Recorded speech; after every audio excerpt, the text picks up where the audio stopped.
Alvin, ang sundalo. Credit to the author. 244 hanggang 50. Ang mga pangalan po na nandito ay galing sa mga name generator. Kaya kung meron man pagkakatulad sa mga pangalan ng totoong tao o lugar, ito ay tunay na hindi sinasadya. Ito. Si Alvin ay nasa medyo mahirap na sitwasyon. Kung iuuwi niya si Prinsesa Sofia, balatan kaya siya ni Little Megan.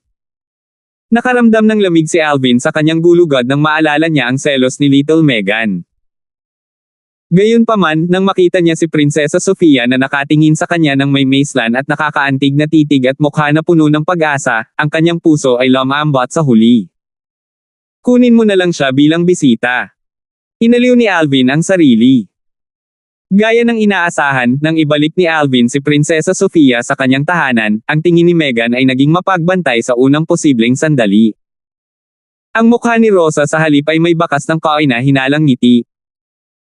Sinamahan ni Leia si Rosa, at nang makita niya si Prinsesa Sofia, isang bakas ng pagkagulat ang lumitaw sa kanyang walang katulad na magandang mukha.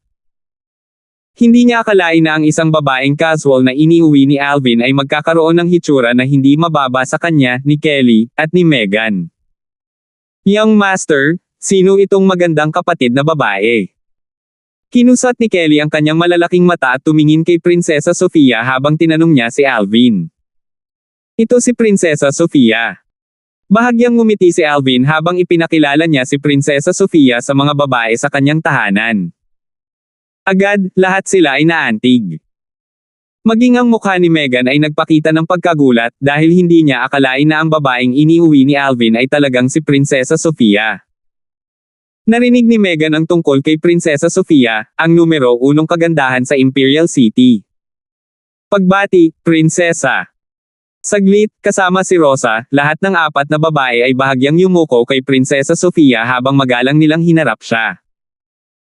Lumapit si Prinsesa Sofia nang may magagandang hakbang upang tulungang tumayo si Rosa at bahagyang ngumiti habang sinasabi, Tita Rosa, hindi ito ang Imperial Palace, kaya hindi mo na ako kailangang tretuhin bilang isang prinsesa. Bahagyang ngumiti si Rosa at tumango. Ang kanyang magagandang mata ay parang tubig habang ang kanyang tingin ay bumaba kay Alvin. Ang malabong halo-halong sa kanyang mga tingin ay isang kaina-hinalang ekspresyon na naging sanhi ng bahagyang pagkapahiya ni Alvin. Ikaw si Sister Megan, tama? Tumingin si Prinsesa Sofia kay Megan, at ang kanyang maislan at nakakaantig na ekspresyon ay naging dahilan upang hindi mapigilan ni Megan ang kanyang sarili na magpakita ng isang magaan na ngiti. Prince, kilala mo ba ako? Sister Megan, maganda kagaya ng sinabi ni Alvin. Ang bibig ni Prinsesa Sofia ay mas matamis pa sa pulot, ganap na inaalis ang puot at pagbabantay ni Megan sa kanya. Sister Megan, tawagin mo akong Sofia sa hinaharap. Okay. Little Sister Sofia, napakaganda mo rin. Gaya ng inaasahan sa numero 1 kagandahan ng Imperial City. Bahagyang tumango si Megan, at isang paborebleng impresyon ang lumitaw sa kanyang puso nang makita niya na si Prinsesa Sofia ay hindi nagpapahayag kahit kaunti. Tumingin si Prinsesa Sofia kay Kelly at nagtanong, na may bahagyang ngiti, ikaw si Kelly, tama ba? Narinig kong sinabi ni Alvin na kasing edad mo ako. Anong buwan ka ipinanganak? Princess, September na ang birthday ko. Ang kasalukuyang Kelly ay hindi na ang Kelly mula sa nakaraan.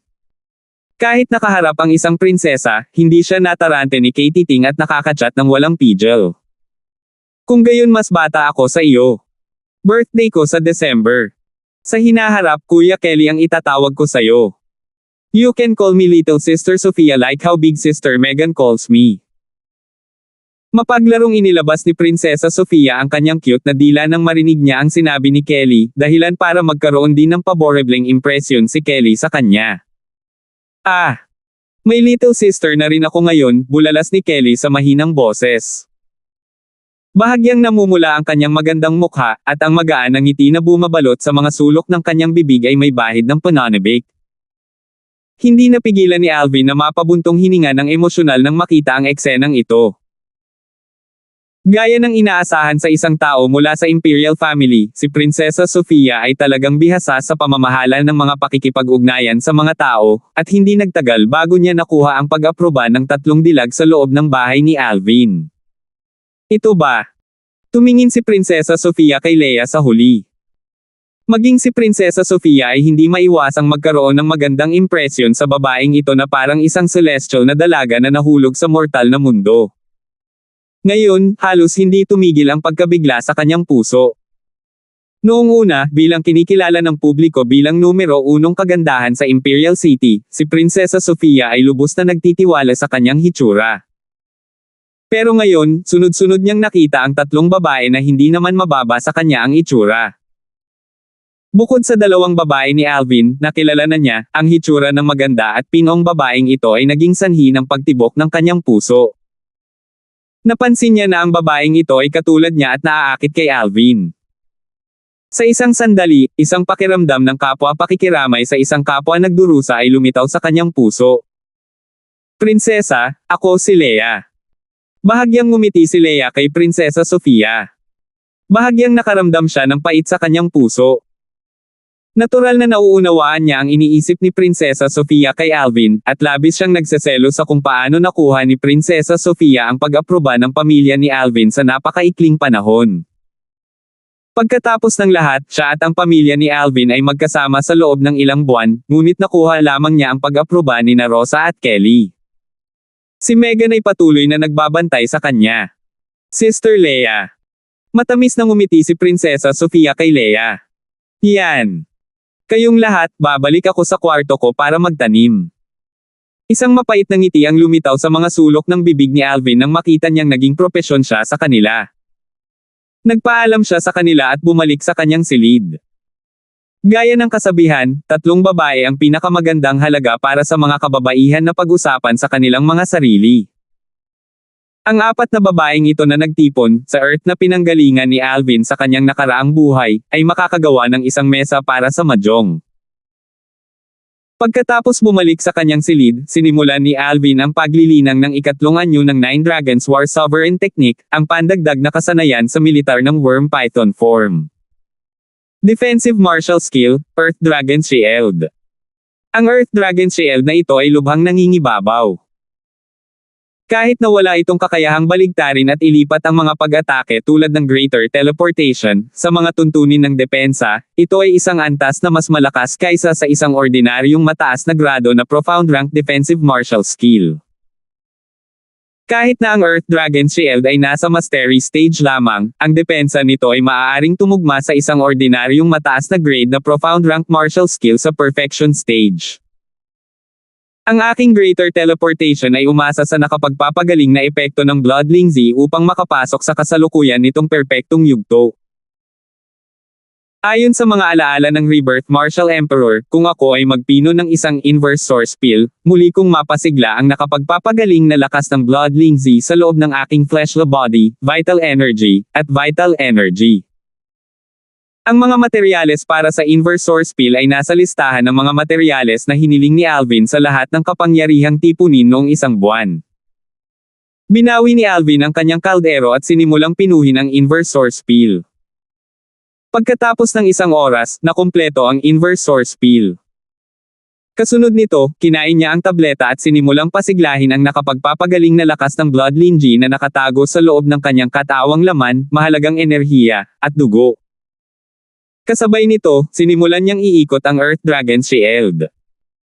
Sa huli, sa tulong ng napakaraming lakas ng gamot mula sa Bloodling Z, ang Earth Dragon Shield ay maayos na nakapasok sa Perfection Stage. Kahit na ang Earth Dragon Shield ay mas malakas kaysa sa isang ordinaryong mataas na grade na Profound Rank Martial Skill. Sa Origin Core Stage, kapag ang lakas ay tumaas sa isang partikular na level, kahit na ang Defensive Martial Skill ay mas malakas, ito ay higit sa lahat ay may kakayahang neutralisahin ang isang bahagi ng lakas. Ito ay isang bagay na malinaw kay Alvin sa kanyang puso. Batay sa mga pagtatansya ni Alvin, sa kanyang kasalukuyang cultivation sa ikatlong antas ng Origin Core Stage, kung ay papaikot niya ng buong lakas ang Earth Dragon Shield, magagawa niyang ganap na ma-neutralize ang pag-atake ng isang martial artist sa ibaba ng Origin Core Stage. Gayunpaman, kung ito ay isang pag-atake mula sa isang Origin Core martial artist, imposibleng ganap na ma-neutralize ang pag-atake. Maaari lamang niyang i-neutralize ang isang bahagi ng pag-atake ng kanyang kalaban. Ngunit kahit na noon, ang defensive martial skill ay mahalaga pa rin. Halimbawa sa isang labanan sa pagitan ng dalawang martial artist na may magkatulad na antas ng cultivation at lakas ng pag-atake. Kung ang isa sa dalawang tao ay hindi nagil-inang ng isang defensive martial skill at ang ibang tao ay gumawa, sa ilalim ng mga sitwasyong ito, ang huli ay talagang makakakuha ng matatag na tagumpay laban sa una. Bumalik sa katinoan si Alvin pagkatapos makumplito ang paglilinang ng Earth Dragon Shield. Samantala, napansin niyang madilim na ang langit. Nakalimutan ko ang oras. Bahagyang napahiya si Alvin habang palabas siya ng kanyang silid, at pagkatapos niyang maghapunan kasama ang mga babae, iminungkahi niyang pabolaikin si Prinsesa Sofia. Para naman kay Leia, pinili niyang manatili. Walang naramdaman si Alvin sa desisyon ni Leia, at ang bihira ay walang pakialam si Megan.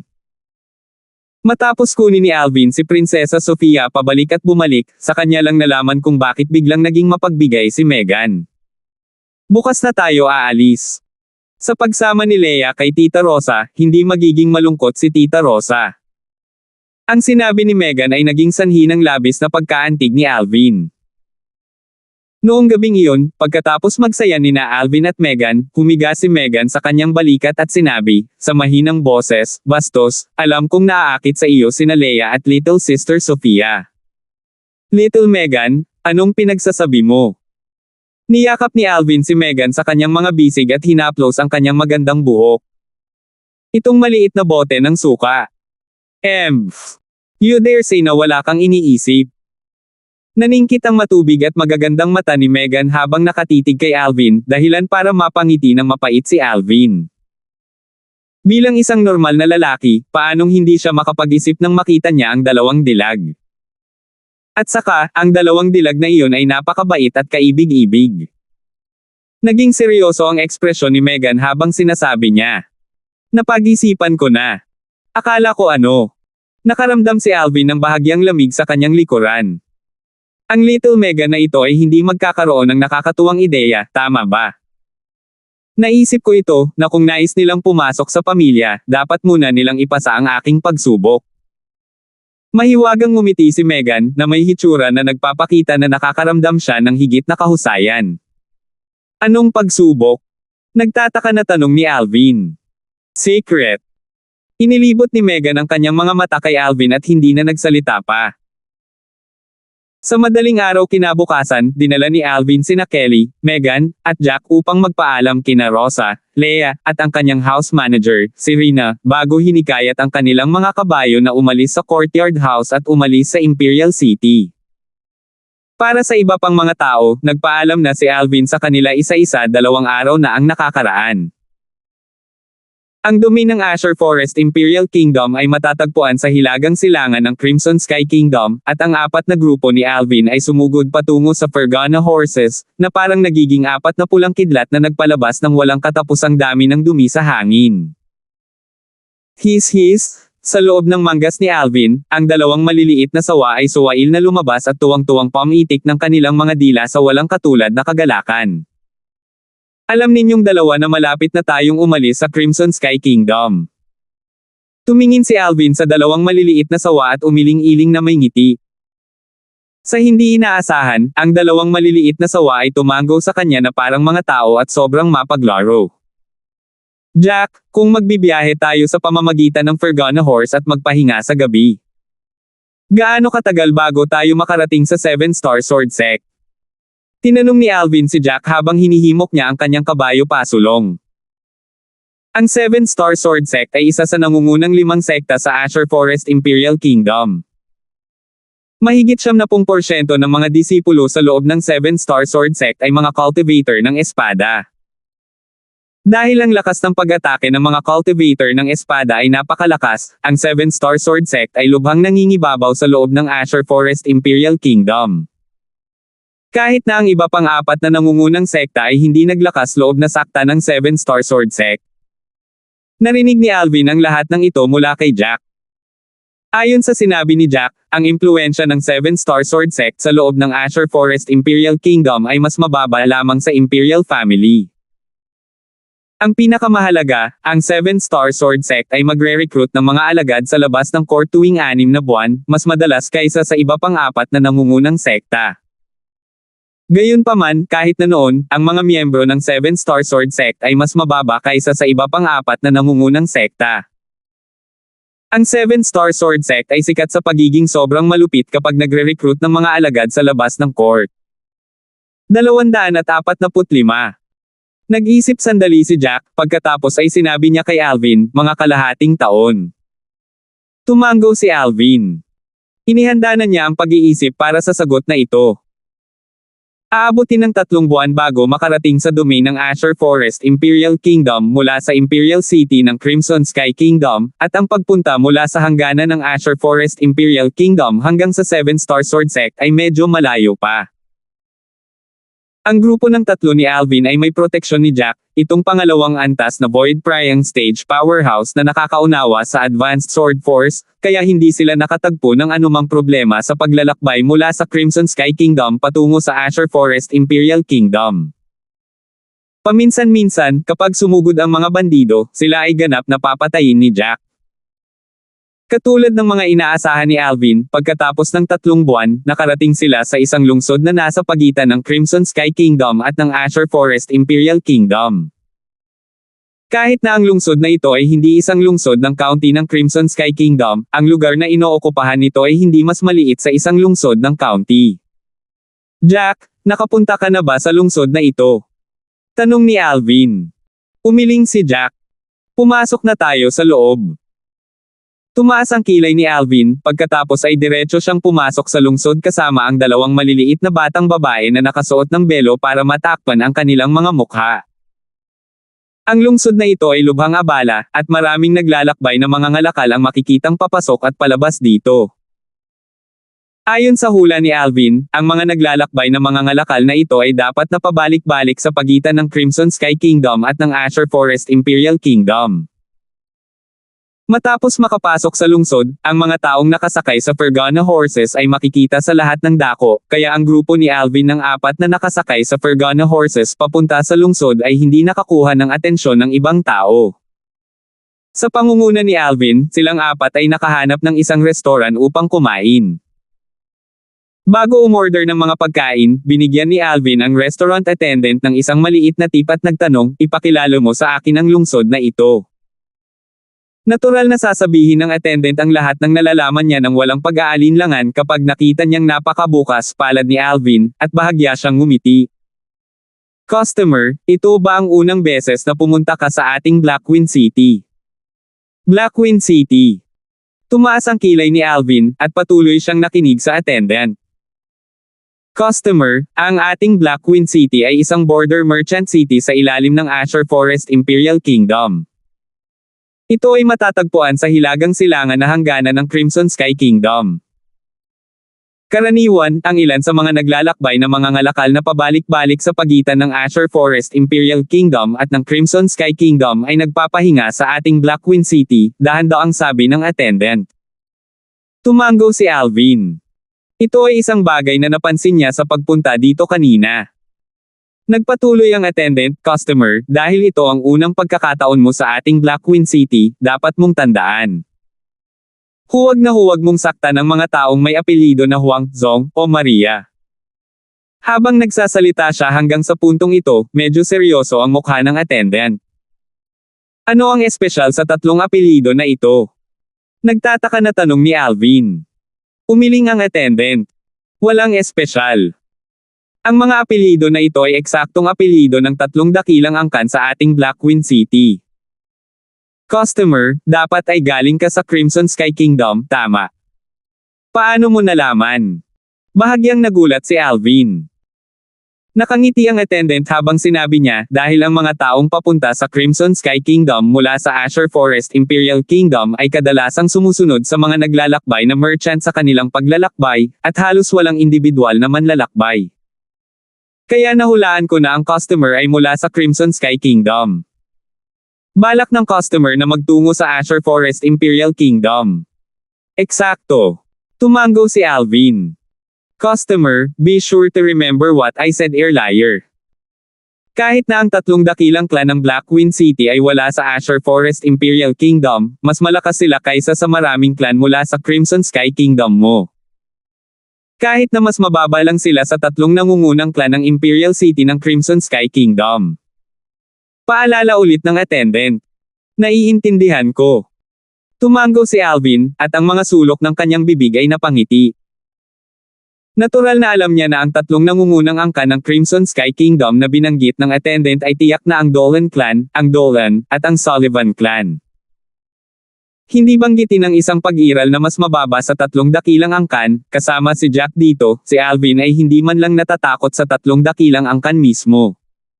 Customer, anong kinakain nyo? Magalang na tanong ng attendant. Tulungan mo kaming pumili ng iilan, hindi kami umiiwas sa anumang pagkain, sabi ni Alvin sa attendant. Tumingin si Alvin sa dalawang maliliit na babae sa tabi niya at bahagyang ngumiti habang sinasabi, oras na para kumain, tanggalin ang iyong mga belo.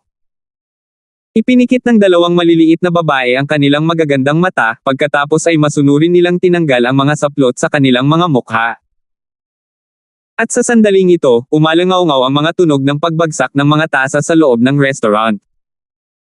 Ilan sa mga lalaking customer ang natulala nang makita nila sina Kelly at Megan, at hindi nila namalayan na nahulog na pala ang mga cup sa kanilang mga kamay. Hindi nagtagal ay dumating na ang kanilang pagkain. Jack, maupo ka at kumain, sabi ni Alvin kay Jack, at sumagot si Jack bago umupo. Ang apat sa kanila ay nagugutom sa loob ng isang araw, kaya't sila ay parang mga ipoypo na tinangay ang mga ulap, na winalis ang pagkain sa mesa. Samantala, dahan-daang dumidilim ang kalangitan, ngunit ang restaurant ay maliwanag pa rin sa pamamagitan ng mga parol. Nabalitaan ko na ang auction sa Mayor Clan Auction House ngayong gabi ay magkakaroon ng batch ng mga alipin sa auction. Narinig ko na rin. Hindi lang mga alipin ang mayroon, kundi ang Mayor Clan Auction House di umano ay maraming magagandang bagay sa pagkakataong ito. Bilasan mo at tapusin mo na ang pagkain, pero tingnan natin. Sa sandaling ito, ang talakayan ng ilang nasa katanghaliang gulang na mga lalaki mula sa malapit na mesa ay pumasok sa mga tainga ni Alvin. Mayor Clan Auction House. Auction. Biglang naging interesado si Alvin. Ang Blackwind City na ito ay isang lungsod na matatagpuan sa hangganan sa pagitan ng Crimson Sky Kingdom at ng Azure Forest Imperial Kingdom, kaya napakaraming naglalakbay na mga ngalakal na dumaan dito. Kaya, tiyak na maraming naglalakbay na mga ngalakal ang nagbenta ng ilang magagandang bagay dito. Marahil ay lalabas sa panahon ng auction ang ilang bagay na kinaiinteresan niya. Pagkatapos kumain ng busog, winagayway ni Alvin ang kanyang kamay sa attendant. Customer, may instruction ka ba? Magalang na tanong ng attendant kay Alvin. Gusto kong itanong sa iyo ito, kung gusto kong lumahok sa auction ng Mayor Clan Auction House, ano ang dapat kong gawin? Alvin ay dumiretso sa punto, at kasabay nito, inilapag niya ang isang silver ingot. Lumiwanag ang mga mata ng attendant, at pagkatapos iligpit ang pilak, dali-dali niyang sinabi, Customer, mayroong tatlong magagaling na auction house sa loob ng ating Blackwind City, at ang mga ito ay kinokontrol ng tatlong dakilang clans. Ang bawat auction house ay nagdaraos ng auction kada 3 buwan. Ang 2 buwan sa pagitan ay natitira para sa 2 pang auction house na magdaos ng kanilang aksyon sa bawat buwan, mayroong Blackwind. Ngayong gabi ay ang araw na nagsagawa ng auction ang Mayor Clan Auction House, at maaaring ituring na dumating ang customer sa tamang oras. Pagkalabas ng pinto ng aming restaurant, lumiko sa kaliwa at lumakad sa dulo ng kalye, pagkatapos ay kumanan at makikita mo ang Mayor Clan Auction House. Mayroong 2 grado ng entrance fee sa Mayor Clan Auction House. Ang una, gumastos ng 1,000 silver para makuha ang karapatang magbid at maupo sa upuan sa hall. Ang pangalawa, gumastos ng 100,000 silver para makuha ang karapatang magbid, at ang Mayor Clan ay magbibigay ng pribadong silid at ang pinakakomprehensibong serbisyo. Habang nagsasalita siya hanggang sa puntong ito, hindi maiwasan ng attendant na mamangha. Para sa kanya, ang auction house ng Blackwind City ay isang bagay na hindi siya magkakaroon ng pagkakataong makapasok sa buong buhay niya. Ang isang normal na upuan lamang ay nangangailangan ng 1,000 pilak. Naningkit ang mga mata ni Alvin at bahagyang nagulat. At ang pribadong silid na iyon ay nangangailangan talaga ng 100,000 pilak. Pagkatapos umalis sa Crimson Sky Kingdom, ang halaga ng pilak ay bumaba ng husto, tama ba? Tumango si Alvin, pagkatapos ay isinama niya ang 2 batang babae na nagsuot ng belo at lumabas ng restaurant. Pinangunahan ni Jack ang 4 na Fergana horse at sumunod sa likuran nila. Ang 4 na grupo ni Alvin ay direktang pumunta sa Mayor Clan Auction House. Samantala, sinimulan na ng Mayor Clan Auction House na makapasok ang mga bisita. Gayunpaman, wala masyadong tao ang pumapasok dahil may tagal pa bago magsimula ang auction. Sa pintuan ng auction house, isang hanay ng mga attendant ang nakatayo doon na parang mga bellboy. Kararating lang ng 4 na grupo ni Alvin sa pintuan ng auction house nang may lumapit na attendant at binati sila, pagkatapos ay tinanggap nila ang renta ng 4 na Fergana horse mula kay Jack. Lumapit ang isa pang attendant at magalang na nagtanong, "Bisita, maaari ko bang malaman kung kailangan mo ng mga upuan sa bulwagan, o isang pribadong silid?" "Isang pribadong silid," sabi ni Alvin sa attendant. "Guest, sundan mo ako." Lalong naging mapagpakumbaba ang ugali ng attendant nang marinig niya ang sinabi ni Alvin. Pinangunahan niya ang grupo ni Alvin na pumasok sa auction house, pagkatapos ay dinala niya sila sa mga pribadong silid sa ikalawang palapag ng auction house. Ang malinis at maayos na silid ay nagbigay sa isa ng komportableng pakiramdam. Ang silid ay napakalawak at higit pa sa sapat upang magkasya ang 4 na grupo ni Alvin. Nilaybot ni Alvin ang silid, at sa pamamagitan ng bintana sa silid, nakita niya ang platform ng auction sa ibaba, na lubhang maginhawa.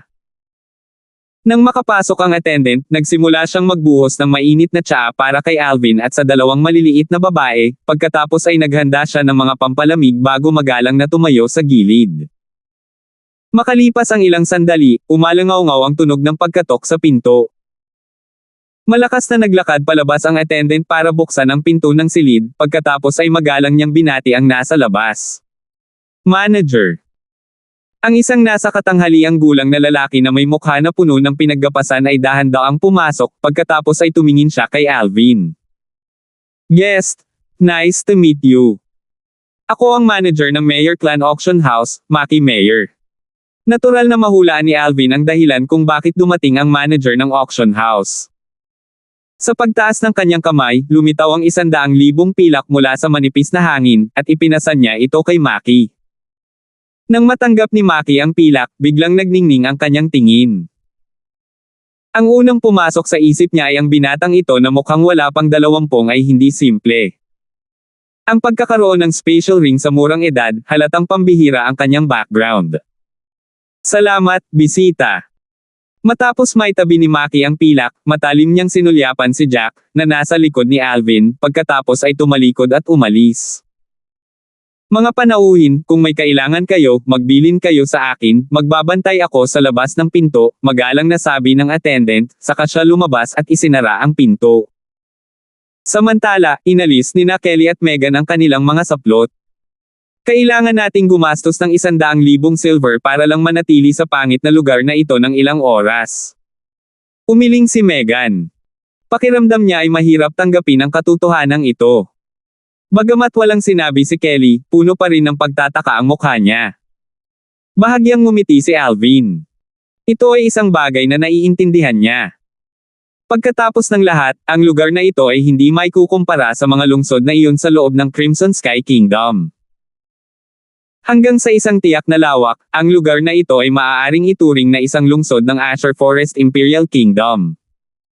Bukod pa rito, ang Black Wind City na ito ay isang lugar na dapat daanan ng mga naglalakbay na mga ngalakal.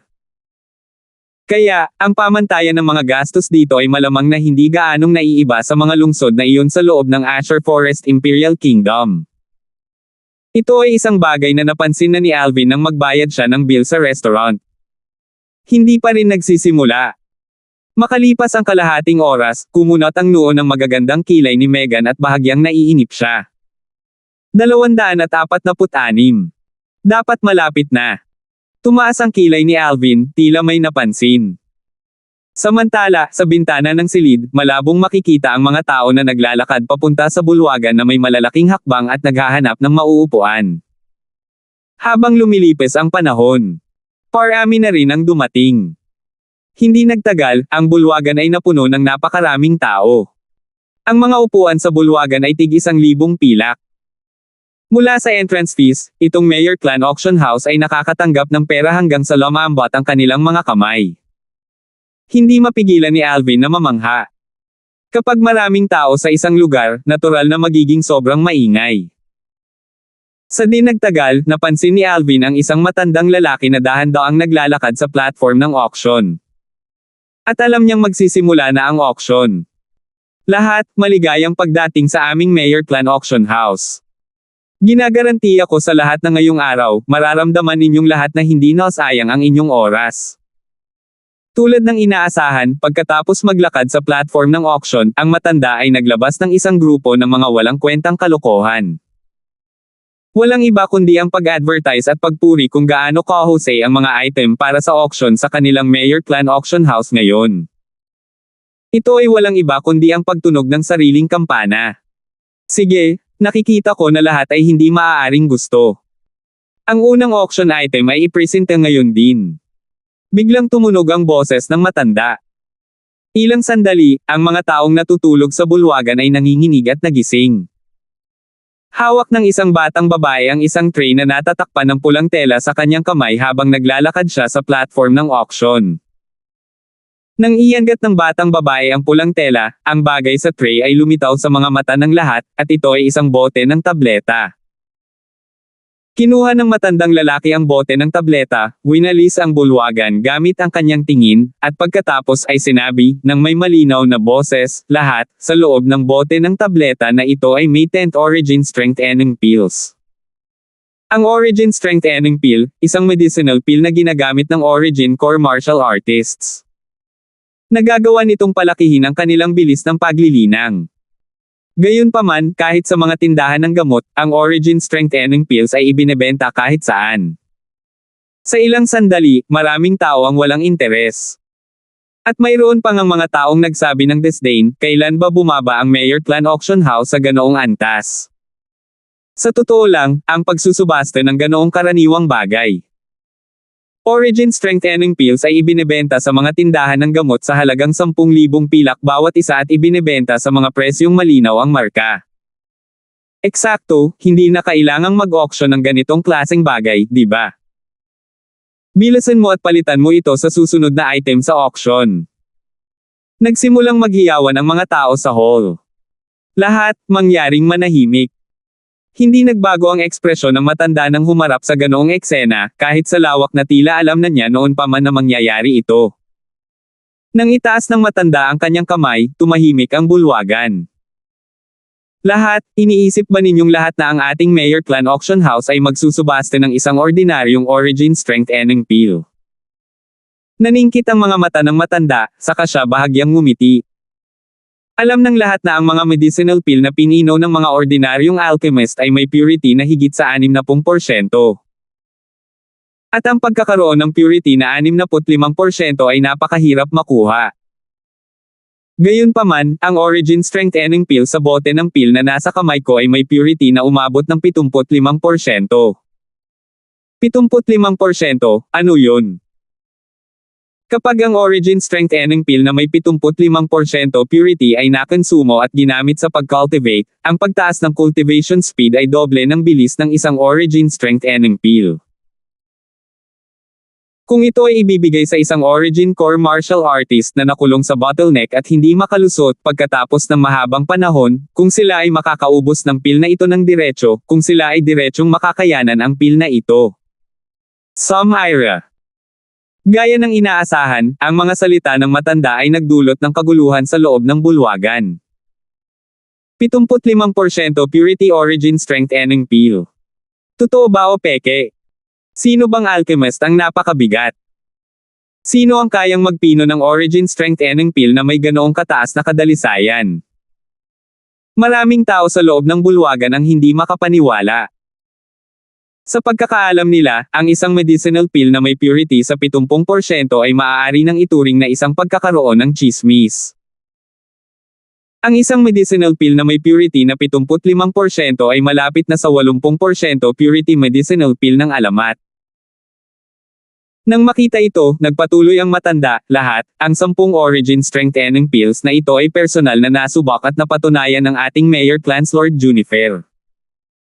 Kaya hindi na kailangang mag-alala ang lahat kung ang kadalisayan ng mga medicinal pill na ito ay naaayon sa sinabi ng matandang ito. Sa mga 10 origin strengthening pills na ito ay ang 7% ay may lubos na kadalisayan ng 7 at ang 3 ay may 7% purity of purity. 76%. Bukod dito, ang pagiging mapagkakatiwalaan ng ating Mayor Clan ay kinikilala ng lahat. Maraming tao sa loob ng bulwagan ang tumanggo nang marinig ang mga salita ng matanda. Ang Mayor Clan ay talagang walang ginawang hindi mapagkakatiwalaan sa kanilang mga auction. Dahil nasubukan at na-verify ito ni Lord Junifer, natural na walang problema. Eksakto, si Lord Junifer ang nag-iisang grade 7 na alchemist sa Black Queen City. Tiyak na hindi mali ang kanyang paghatol. Gizzer Mayor, bilasan mo at i-announce ang starting bid. Nagsalita ang mga tao sa bulwagan, hinihimok ang matanda na ipahayag ang panimulang bid. Sa loob ng silid, isang bakas ng pagkagulat ang lumitaw sa mukha ni Alvin. 75% kadalisayan. Hindi niya akalain na ang gayong mataas na kadalisayan na medicinal pill ay maaaring lumitaw sa hangganan sa pagitan ng Crimson Sky Kingdom at ng Azure Forest Imperial Kingdom. Ang kadalisayan ng 75% ay sapat na upang ipakita na ang alchemist na nagpino sa origin strengthening pill ay isang alchemist na may mayamang karanasan at hindi pangkaraniwang likas na talento. Siyempre, minamaliit ni Alvin ang kaunting kadalisayan na ito. Hindi banggitin ang 75% na kadalisayan, kahit na ang isang kadalisayan ng 70% ay isang bagay na maaari niya malayang pinuhin.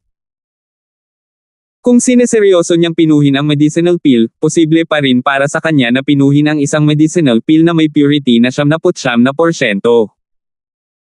Hindi biro ang habang buhay na karanasan at kakayahan sa pagpipino ng medisina na nakuha niya mula sa Rebirth Martial Emperor. Hindi ba sila nahihiya na mag-auction ng medicinal pill na 75% lang ang purity? Ungol ni Megan sa mahinang boses. Naalala pa niya na ang origin strengthening pills na pinino ng kanyang lalaki ay may purity na lumampas sa 70%. Sa ganang kanya, ang isang origin strengthening pill na may purity na 75% ay basura lang kumpara sa origin strengthening pills na pinino ng kanyang lalaki. Ngunit kahit na ito ay basura, ang presyo ng bid ay nagulat kay Megan. Kasabay ng pag-aanunsyo ng matandang lalaki ng malaking presyo, ang 10 origin strengthening pills na may 75% purity ay talagang nabid sa mataas na presyo na 300,000 silver. Hindi lang iyon, tuloy pa rin ang bidding. 400,000 pilak. 500,000 pilak. Natigilan si Megan nang marinig niya ang bidding sa bulwagan. Mga baliw, siguradong mga baliw sila. Bahagyang ngumiti si Alvin. Naiintindihan niya ang iniisip nito. Sa isang tiyak na lawak, ang isang origin strengthening pill na may purity na 75% ay talagang may kakayahang tumulong sa isang origin core martial artist sa paglusot sa huling bottleneck at maayos na hakbang sa susunod na antas. Siyempre, ito ay limitado lamang sa mga martial artists sa unang antas at ikalawang antas ng Origin Core Stage. Pagkatapos ng lahat, isa lamang itong Origin Strengthening Pill na may 75% purity. 1,000,000 pilak. Sa wakas, matapos ang isang malalim na boses na tumunog mula sa isa sa mga silid sa ikalawang palapag, ang bote ng Origin Strengthening Pills na may 75% purity ay napanalunan ng taong iyon.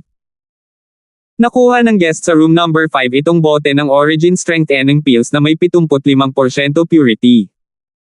Ang matanda sa platform ng auction ay nagpahayag.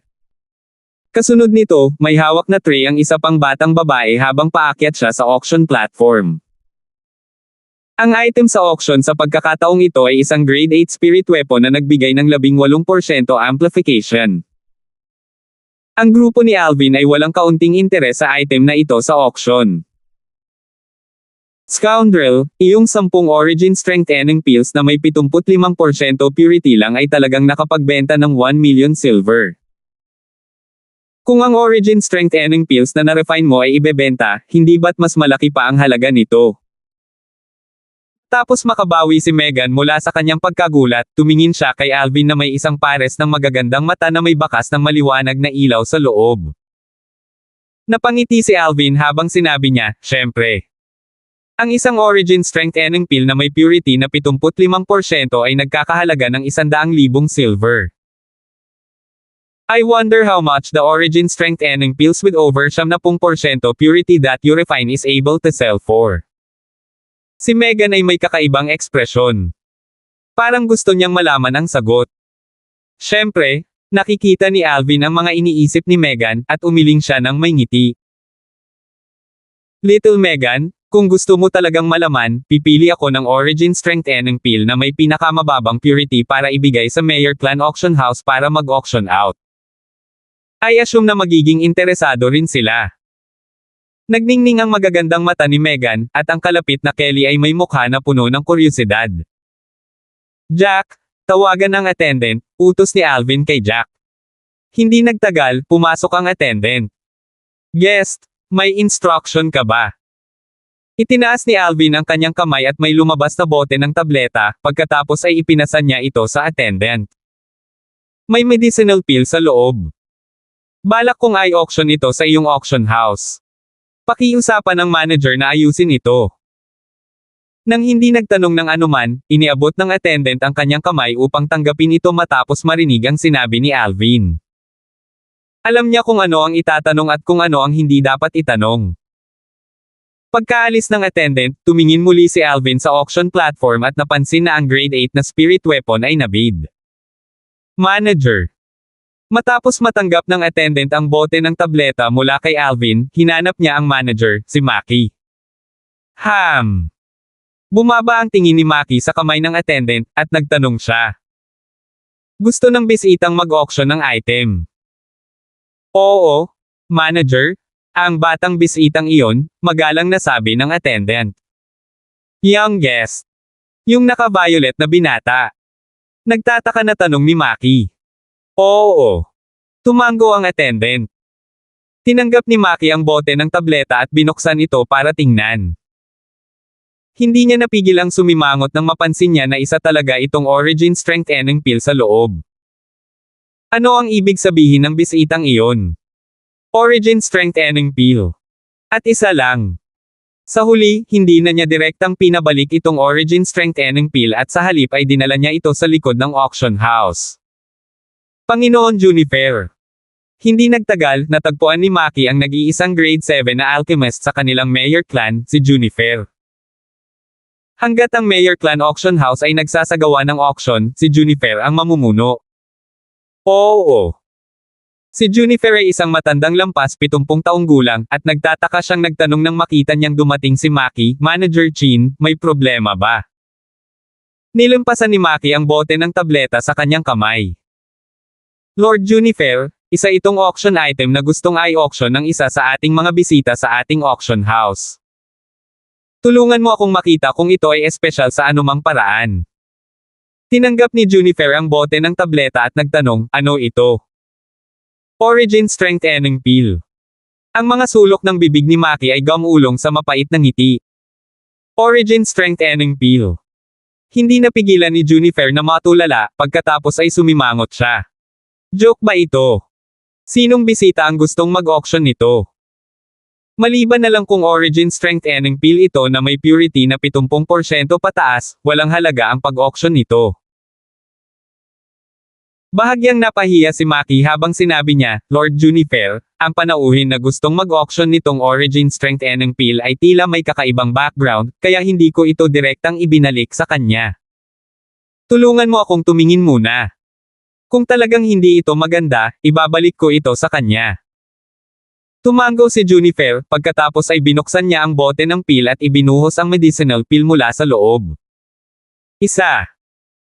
Nang makita niyang mayroon lamang isang origin strengthening pill sa loob, si Juniper ay natulala, at pagkatapos ay namula ang kanyang mukha. Sinasadya ba ng bisitang iyon ang paglalaro sa aming Mayor Clan Auction House? One origin strengthening pill. Tingin ba niya ay may purity na 80% o higit pa ang kanyang origin strength eneng peel? 247. Hindi na nagulat si Maki na nagalit si Junifer, dahil handa na siya sa pag-iisip. Manager Maki, mabilis na ibalik itong origin strength eneng peel. Hindi ba sinasadya nitong gumawa ng gulo? Huminga ng malalim si Junifer at ibinalik sa kanyang kamay ang origin strength eneng peel sa bote ng peel, pagkatapos ay tinakpan niya itong muli bago ipinasa kay Maki. Hindi ito kinuha ni Maki sa kanya at sinabing, Panginoon Junifer, mas mabuting suriin mo na lang ito ayon sa nakagawiang gawi. Ang iyong pagkilos na ganito ay hindi sumusunod sa mga patakaran. Kumunat ang noo ni Junifer at nagtanong, sa mahinang boses, kailangan pa ba nito ng pagsubok? Sa tingin mo ba ay kayang ikumpara ang origin strength eneng peel na ito sa bote ng origin strength eneng peels na kaka-auction lang? Gayunpaman, kahit na nagsasalita siya sa ganitong paraan, inilabas pa rin ni Junifer ang origin strength eneng peel at maingat na sinuri ito. Itinuon ni Maki ang kanyang tingin sa ekspresyon ni Junifer at naghintay ng isang himala na magaganap kahit na napakaliit ng mga pagkakataon. Hindi nagtagal, napansin ni Maki na ang galit na ekspresyon sa mukha ni Maki ay ganap na nagyelo. May pagkakataon. Nagningning ang mga mata ni Maki. Ito. Ang galit na ekspresyon sa mukha ni Junifer ay nawala, at pinalitan ito ay isang pagpapahayag ng pananabik. Simply a work of art that overcome that of nature, a work of art that overcome that of nature. Perfect, too perfect. Nagulat si Maki kay Junifer. Lord Junifer, ikaw. Ayos ka lang ba?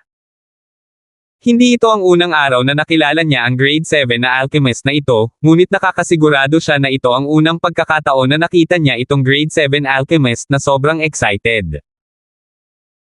Kahit na tinaya niya ang bote ng 75% purity origin strength eneng peels, hindi masyadong excited ang grade 7 na alchemist na ito. Manager Maki, sino ang naglagay nitong origin strength eneng peel para sa auction? Gusto ko siyang makilala. Agad na tumayo si Junifer mula sa kanyang kinauupuan at tuluyang nawala ang kanyang katinoan. Panginoon Junifer, ikaw ay. Hindi napigilan ni Maki ang kanyang ulo sa bagay na iyon. Maaaring ang origin strength eneng peel na ito ay isang medicinal peel na may purity na higit sa 80%. Hindi ba ito masyadong hindi ka panipaniwala?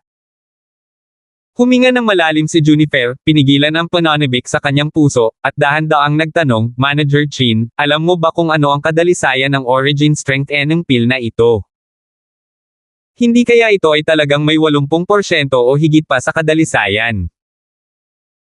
Bumukas ang mga mata ni Maki na parang mga platito at may mukha na puno ng pagtataka. Kung ito ay talagang isang medicinal peel na may purity na 80% o higit pa, kung gayon ang kanilang Mayor Clan Auction House ay talagang magiging limelight sa pagkakataong ito. Bagamat bihira, sa loob ng buong Azure Forest Imperial Kingdom, mayroong ilang medicinal peel na may purity na 75%. Ngunit isang medicinal peel na may purity na 80% o mas mataas. Sa kasaysayan ng Azure Forest Imperial Kingdom, tila hindi pa ito lumitaw. 80%. Natigilan si Junifer nang marinig niya ang sinabi ni Maki. Sino ang nagsabi sa iyo na ang kadalisayan ng origin strength eneng peel na ito ay nasa 80%? Hindi kaya nasa 80%. 79%. Si Maki ay may nalilitong ekspresyon, at ang kanyang nasa sabik na kalooban ay bahagyang huminahon. Gaya ng naisip niya, paano posibleng lumabas ang isang medicinal peel na may purity na 80% pataas? Malamig na umungol si Junifer at sinabi, na may malinaw na boses, 79%. Ang dalisay nitong origin strength eneng peel, kung hindi ko mali itong naramdaman, it's at least at 70% or above.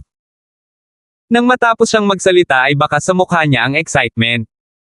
Para sa isang alchemist, ang makakita ng medicinal peel na may purity na 70% o mas mataas ay walang alinlangan na isang napakalaking karangalan. Ang pinakagusto niyang gawin ngayon ay makilala ang taong naglagay ng medicinal peel na ito para sa auction. Kung makontak niya ang alchemist na nagpino nitong origin strength eneng pill at kumuha ng gabay mula sa alchemist na iyon, tiyak na uusad ang kanyang mga tagumpay sa daw ng alchemy. Kaya naman, si Junifer ay nababalisa sa kanyang puso at walang ibang hinihiling kundi ang direktang makilala ang panauhin na naglagay nitong origin strength eneng pill na may purity na 70% o higit pa para sa auction. Manager Chin, magmadali at dalhin mo ako para makita ang respetadong bisitang iyon. Ang tono ni Junifer ay labis na nag-aalala, ang kanyang dibdib ay tumaas at bumagsak na parang bubuyog, at ang kanyang mga mata ay kumikislap sa pananabik. Gayunpaman, mabilis niyang napansin na si Maki ay hindi nag-react kahit kaunti, na para bang si Maki ay ganap na hindi nakarinig ng isang salita na sinabi niya. 70% purity or above. Natigilan si Maki, at nanginginig ang kanyang puso. Sa sumunod na sandali, ang kanyang buong katawan ay tila napahawak sa lalamunan, at ang kanyang mukha ay namula. Kahit na hindi siya alchemist, alam niya kung ano ang kinakatawan ng medicinal pill na may purity na 70% o pataas. Langit. Ang isang medicinal pill na tulad nito ay talagang isang pagkakaroon ng alamat, at pagkakaroon ng mito. Ngayon ay lumitaw na ito sa loob ng kanilang Mayor Clan Auction House. Manager Chin. Sa malamig na sigaw ni Junifer, nakabawi si Maki mula sa kanyang pagkabigla. Lord Junifer, pasensya na, nabighani ako kanina.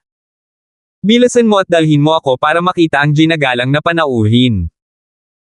Nagpatuloy si Junifer sa pag-uulit sa tono ng pag-aalala. Sa loob ng silid, si Alvin ay natutulog. Noong una ay naisip niya na maaaring lumabas ang isang item na magiging interesado siya sa auction ng Mayor Clan Auction House, ngunit hanggang ngayon, 5 item ang na-auction at wala ni isa ang mga bagay na interesado siya. Si Kelly at Megan, gayunpaman, ay tumingin sa interes. Si Jack ay nakatayo sa likod ni Alvin na may kalmadong ekspresyon, na hindi nag-aalala sa lahat ng bagay sa labas ng mundo. Kumatok. Kumatok. Sa sandaling ito, ang tunog ng katok ng pinto ay umalangaw-ngaw, at ang boses ng katulong. Guest, gusto kang makita ng manager namin. Bumalik sa katinoan si Alvin at tumaas ang kanyang kilay. Napangiti ang gilid ng bibig niya, dahil hindi siya nagulat. Bagamat substandard sa paningin niya ang origin strength eneng pill na iyon, nasa 71% pa rin ang purity nito.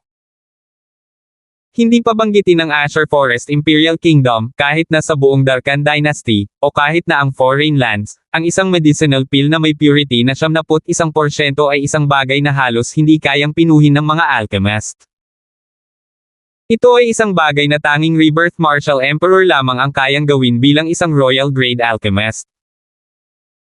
Matagal na niyang nahulaan na hanggat matutukoy ng grade 7 alchemist ng Mayor Clan ang kadalisayan ng origin strength eneng pill na iyon, tiyak na darating ang alchemist para hanapin siya. Pasok, walang pakialam na sabi ni Alvin. Muling nakita ni Alvin si Maki, at nakita rin niya ang isang matandang lalaki sa likod ni Maki. Kahit na ito ang unang pagkakataon na nakita niya ang matandang ito, ngunit nahulaan pa rin ni Alvin ang kanyang pagkakakilanlan sa unang posibleng sandali. Ang matanda ay dapat na grade 7 alchemist ng Mayor Clan. Bisita. Ang titig na dating tinitingnan ni Maki kay Alvin ngayon ay puno ng pagpipitagan. Anong biro? Ang isang taong may kakayahang uminom ng origin strength eneng pill na may purity na 70% o higit pa, kahit na iniisip niya gamit ang kanyang puwet, magagawa pa rin niyang matanto na ang tao ay hindi simple. Sa likod ng tao ay halatang isang napakalakas na alchemist. Hindi sapat ang nakakatakot upang ilarawan ang isang alchemist na may kakayahang magpino ng isang panggamot na tableta na may kadalisayan sa 70% o mas mataas. Hindi naman masyadong tinatawag na abnormal ang alchemist. Walang pakialam si Alvin kay Maki at nagtanong, may problema ba? Huminga ng malalim si Maki at ipinakilala ang matandang nasa tabi niya kay Alvin. Guest, ito ang grade 7 alchemist ng Mayor Clan ko, si Lord Junifer. Si Lord Junifer ang gustong makilala ka. Iginagalang na panauhin. Tumingin si Junifer kay Alvin na may nasasabik na ekspresyon. Maaari ba akong magtanong, sinong respetadong alchemist ang nagpino nitong origin strength eneng pill na inilagay mo para sa auction? Umiling si Alvin nang harapin ang nagbabagang tingin ni Junifer. Hindi ko rin alam. Ano? Si Junifer ay natulala, at si Maki ay natulala rin. Ipinagpatuloy ni Alvin, ang origin strength eneng pill na iyon ay niregalo sa akin ng isang matandang lalaki. Gayunpaman, iyon ay ilang buwan na ang nakalipas. May huling pill na lang ako ngayon, at ang iba ay nainom ko na. Malalim na sumulyap si Junifer kay Alvin nang marinig niya ang sinabi ni Alvin, at nang mapansin niya na wala ni Katie Ting na pahiwatig sa mukha ni Alvin, nagtanong siya. Guest, alam mo ba kung saan nagpunta ang senior na iyon? Umiling si Alvin. I don't know. Isang beses ko lang siya nakilala. Ang gwapo ko daw at ang sarap sa paningin ko, kaya binigyan niya ako ng origin strength eneng pills. In the start, akala ko kuripot pa siya, pero kalaunan napansin ko na hindi pala simple ang origin strength eneng pills na binigay niya sa akin. Sayang. Kung alam ko kanina na napakasarap ng origin strength eneng pills niya, hihingi pa ako ng ilang daan sa kanya. Nang matapos siyang magsalita, puno ng panghihinayang ang mukha ni Alvin. Ilang daan. Nagkatinginan sina Junifer at Maki, at pareho silang may mapait na ngiti sa kanilang mga mukha. Ang binatang ito ay talagang bagong panganak na guya na hindi takot sa tigre. Ito ay isang origin strength eneng pill na may purity na 70% o mas mataas. Ang pagkakaroon niya ng ilan ay isa ng napakalaking kapalaran. Tumingin si Alvin kina Maki at Junifer at nagtanong na parang tanga, tama, itong origin strength eneng pill ko ay dapat na mabenta para sa kaunting pera, tama ba? Guest, don't worry. We will absolutely auction out a price that is beyond your imagination. Gayunpaman, guest, ang mga patakaran ng aming Mayor Clan Auction House ay nangangailangan ng bawas ng 10% administration fee, dagdag ni Maki. 10%. Sobra naman yun, di ba? Sumimangot si Alvin. Guest, ganito na lang palagi ang rules ng Mayor Clan Auction House natin. Gusto mo pa bang i-auction itong origin strength eneng pill? Tanong ni Maki. Kung may administration fee deduction na 10%, hindi ko ito isusubasta. Umiling si Alvin. Si Maki ay natulala. Guest, ikaw. Gusto mo bang mag-consider sandali? Hindi na kailangan, hindi ko ito isusubasta. Ibalik mo sa akin, matigas na sabi ni Alvin. Sabay abot ng kamay niya at tumingin kay Junifer, na may hawak ng origin strength eneng pill. Huminga ng malalim si Junifer at tumingin kay Alvin. Guest, kung talagang ibibigay mo ito sa amin sa auction, hindi namin ibabawas ang bayad sa administrasyon dito. Panginoon Junifer. Si Maki ay natulala. Manager Chin, tiwala ako na kahit naroroon ang patriarch, gagawin niya ang desisyong ito. Dapat mong maunawaan ang pambihirang kahulugan ng tableta na ito sa ating Mayor Clan Auction House. Si Junifer ay may seryosong ekspresyon habang nagsasalita. Nag-isip sandali si Maki, pagkatapos ay tumango siya. Sige, gagawin namin ito ayon kay Lord Junifer. Guest, hindi namin ibabawas ang bayad sa administrasyon sa iyo, handa ka bang ibigay itong origin strength eneng pill sa Mayor Clan Auction House namin para i-auction? Dahil hindi mo ibinabawas ang bayad sa pangangasiwa, natural na magiging handa akong ibigay ito sa iyo sa auction, sabi ni Alvin, sa buong kaseryosohan. Salamat, bisita. Tumango sina Maki at Junifer kay Alvin bago umalis. Matapos nilang malaman na ang origin strength eneng pill na may purity na 70% o higit pa ay isang hindi inaasahang pakinabang lamang ni Alvin, pareho silang nawala ng interes kay Alvin. Muling isinara ang pinto ng kwarto. Si Megan, na nagpipigil sa kanyang pagtawa sa lahat ng oras na ito, ay hindi napigilan ang kanyang sarili na humalaklak sa pagtawa, at ang kanyang mukha ay nagpakita ng isang maganda at napakatalino ng ngiti. Scoundrel, nung nanloloko ka kanina parang totoo. Kung hindi ko lang alam ang totoo baka niloko mo na ako. Oo, young master, talagang masyadong kapanipaniwala ang kilos mo. Tumango si Kelly bilang malalim na pagsang-ayon, at ang kanyang magandang mukha ay napuno ng pagsamba. Ang pinaka-curious ko ngayon ay kung magkano talaga ang pera na ibebenta ng Origin Strength Eneng Peel. Nanliit ang mga mata ni Alvin at bahagya siyang ngumiti. At sa sandaling ito, ang boses ng matanda ay umalingaw-ngaw mula sa auction platform at naging sanhi ng biglang pagliwanag ng tingin ni Alvin. Silver Firegrass. 248. Silver Firegrass. Dumaan ang tingin ni Alvin sa bintana ng silid upang bumaba sa kamay ng matanda sa platform ng auction. Hawak ng matandang lalaki ang isang napaka-espesyal na medikal na damo sa kanyang kamay. Hindi tulad ng isang ordinaryong medicinal grass, ang medicinal grass na ito ay ganap na silvery white ang kulay at kumikislap na may maliwanag na ningning. Sa isang sulyap, malalaman ng isa na hindi ito ordinaryong damong panggamot. Sa bulwagan, isang alo ng mga tunog ng sorpresa ang umalingaw-ngaw. Ito talaga ang Silver Firegrass. Narinig ko na kapag nililinis ang isang gamot na nasa grade 6 o mas mababa pa, kung gaano katagal ang Silver Firegrass na ito ay inilalagay sa kaldero, magagawa nitong dagdagan ang kadalisayan ng 10%. Ang Silver Firegrass na ito ay isang kayamanan sa isang alchemist. Bahagyang ngumiti ang matandang nasa auction platform. Mga panauhin, mukhang kilala ninyong lahat ang Silver Firegrass.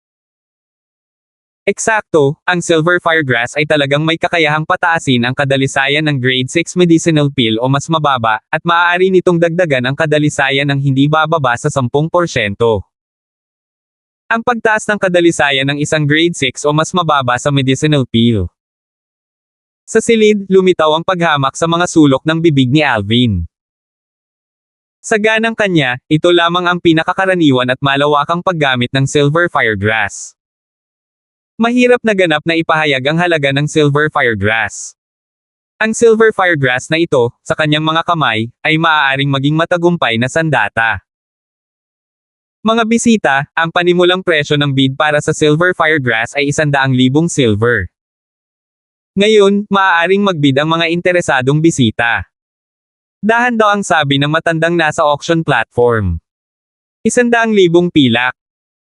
Sa halos eksaktong sandali na natapos magsalita ang matanda, may nagbid sa hall. 200,000 pilak. 300,000 pilak. Sa isang maikling sandali, ang presyo ng Silver Firegrass ay patuloy na tumaas. Scoundrel, interesado ka ba sa Silver Firegrass na ito? Sumulyap si Megan kay Alvin at kinusot ang kanyang magagandang mata. Napansin niya na ang tingin ni Alvin ay hindi umalis sa Silver Firegrass. Desidido akong makuha itong Silver Firegrass. Isang bakas ng ngiti ang lumitaw sa mga sulok ng bibig ni Alvin, at tumango siya. Young Master, baka gusto mong gamitin itong Silver Firegrass para mag-refine ng medicinal pills. Tumingin si Kelly kay Alvin na may kakaibang ekspresyon. Pinuhin ang mga gamot na table task. Umiling si Alvin. Kelly, ang kadalisayan ng mga medicinal pill na nirefine ko ay nasa 70% o higit pa, kaya walang gaanong pagkakaiba kung magdadagdag ako ng Silver Firegrass o hindi. Gusto kong makuha ang Silver Firegrass na ito hindi para gamitin ito sa pag-refine ng isang medicinal pill, ngunit sa halip ay gamitin ito para maglagay ng inscription. Ang Silver Firegrass ang pangunahing material para sa isang nakakatakot na inscription na kasalukuyang naisulat ni Alvin. Ang ganitong uri ng nakakasakit na inscription ay isa rin sa mga pinakakakilabot na inscription na nagawang isulat ni Alvin sa kasalukuyan, at ito ay lubhang nangingibabaw. Biglang naunawaan si Kelly at tumango, naintindihan din ni Megan. Samantala, bumagal ang bidding sa bulwagan. Ang kasalukuyang presyo ng Silver Firegrass ay 700,000 silver. Ang taong naglagay ng bid na ito ay isang mataba sa marangyang damit sa bulwagan, at nang makitang walang sinuman ang nagpapatuloy sa pagbid sa kanya, ang mataba ay tumawid sa kanyang mga paa at isang bakas ng kasiyahan ang lumitaw sa kanyang mukha. 1,000,000 pilak.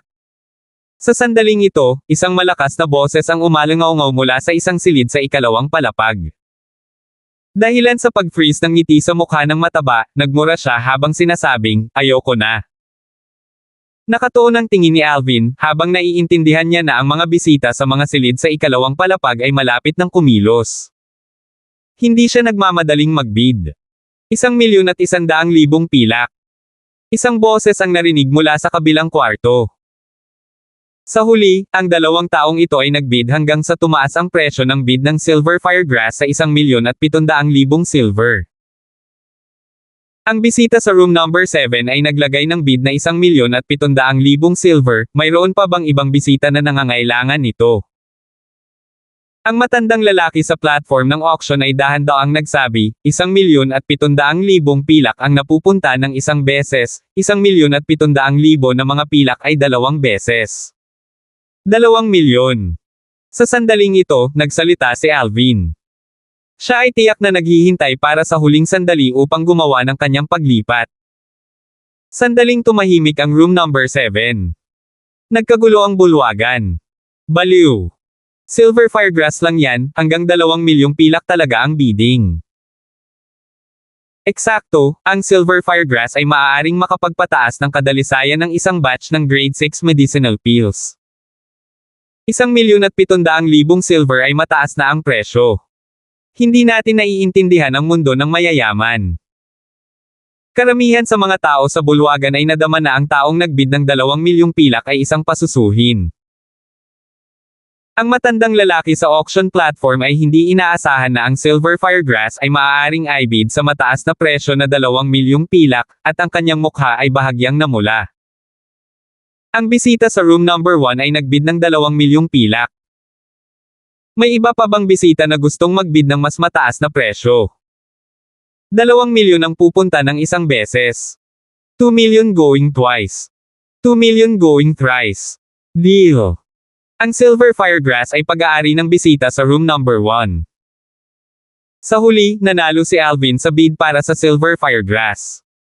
Nagpakita ng ngiti sa mukha ni Alvin. Sa isang maikling sandali, umalangaw-ngaw ang tunog ng katok ng pinto, at magalang na sinabi ng isang attendant, "Bisita, na ipadala na ang Silver Firegrass na iyong banibid." "Ipasok mo ito," walang pakialam na sagot ni Alvin. Binuksan ang pinto ng silid, natanggap ni Alvin ang Silver Firegrass, at sabay na nagbayad ng 2,000,000 pilak. Isang damo para sa 2,000,000 pilak, ito ay isang bagay na hindi kapanipaniwala sa mga mata ng isa pa, at ito ay mahirap intindihin para sa kanila. Ngunit kung tungkol kay Alvin, ang 2,000,000 pilak na ito ay sulit na gastusin. Ang Silver Firegrass ang pangunahing material para sa Blaze Inscription. Ang Blaze Inscription ay isang mabigat na nakakasakit na inscription. Kapag nagamit na, ang isang martial artist sa ibaba ng Void Prying stage ay tiyak na mamamatay ng walang pag-aalinlangan. Magiging imposible para sa kahit isang half-step Void stage martial artist na makatakas sa kanilang buhay. Madaling maisip kung gaano kadomina ang Blaze Inscription. Sa kasamaang palad, ang One Blaze Inscription ay nangangailangan ng kumpletong Silver Firegrass bilang pangunahing material. Wala nang ibang hinihiling ngayon si Alvin kundi ang gumamit ng isang Silver Firegrass para isulat ang maraming Blaze Inscriptions, ngunit alam niya na ito ay ang kanyang pangarap lamang. Kung hindi ito nakasulat ng kumpletong Silver Firegrass, ang lakas ng Blaze Inscription ay lubhang bababa. Kahit na sa lawak ng pagiging mababa sa Bone Corrosion Inscription. Masyado pa akong matako. Umiling si Alvin at bumaantong hininga sa kanyang puso. Ang pagkakaroon ng isang Silver Firegrass at isulat ang isang Blaze Inscription ay maituturing na niyang magandang kapalaran. Napansin ni Megan ang nasa sabik na ekspresyon sa mukha ni Alvin at nagtanong, "Scoundrel, anong inscription ang maaaring isulat ng Silver Firegrass na ito?" Tumingin din si Kelly kay Alvin. Maging si Jack, bagamat ang kanyang kasalukuyang ekspresyon ay walang anumang malaking pagbabago, ang kanyang mga mata ay nagpapakita ng pakiramdam ng pag-usisa. Pagkatapos ng mahabang panahon na sundan ng Young Master, lumaki siya mula sa gulat sa simula hanggang sa kasalukuyang pamamanhid. Masyadong marami ang mga shocks na dinala sa kanya ng Young Master. Ngayon ay hindi na niya maramdaman na kakaiba kung may milagrong mangyayari sa Young Master. Ang Blaze Inscription. Naningkit ang mga mata ni Alvin, pagkatapos ay nagsalita siya tungkol sa lakas ng Blaze Inscription. Magagawang lipulin ang anumang pag-iral sa ibaba ng Void Prying stage. Nanginginig ang maselang figure ni na Meghan at Kelly dahil pareho silang nabigla. Anong nakakatakot na inscription? Lumitaw din ang takot sa mukha ni Jack. Kahit na siya ay mula sa isang sekta sa Azure Forest Imperial Kingdom, isang nakakatakot na inscription na nagawang lipulin ang sinumang martial artist sa ibaba ng Void Prying stage ay isang bagay na narinig niya ngunit ni minsan ay hindi niya nakita.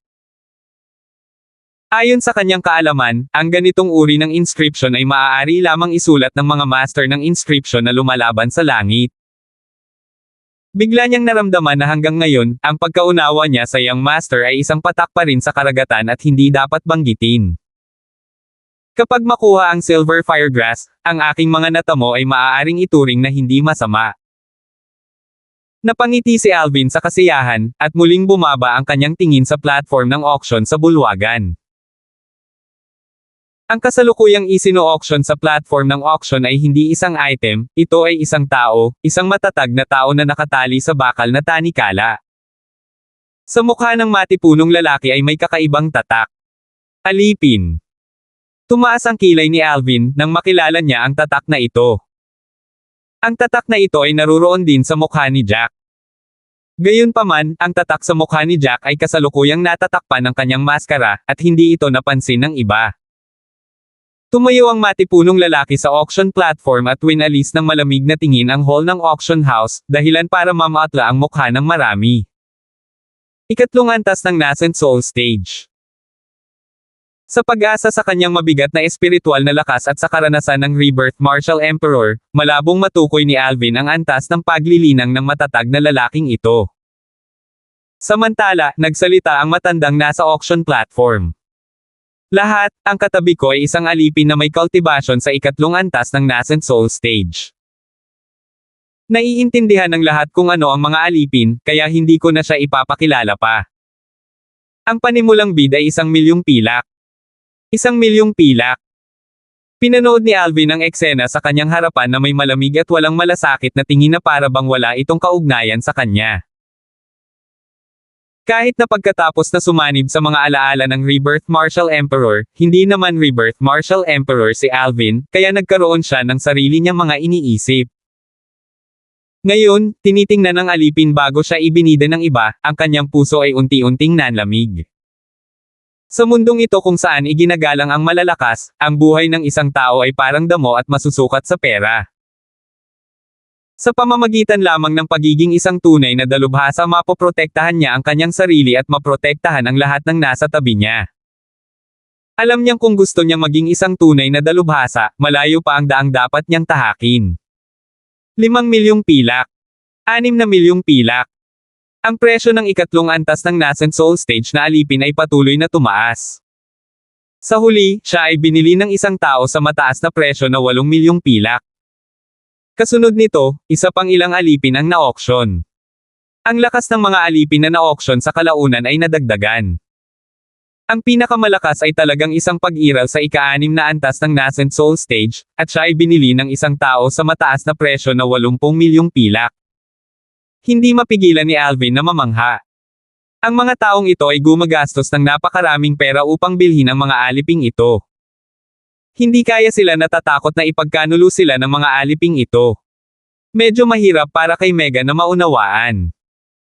Sa ganang kanya, ang madaling paggastos ng ilang milyong pilak o kahit ilang 10 milyong pilak para bumili ng alipin na maaaring magtaksilan sa iyo ay masyadong mapanganib. Umiling si Alvin at ngumiti.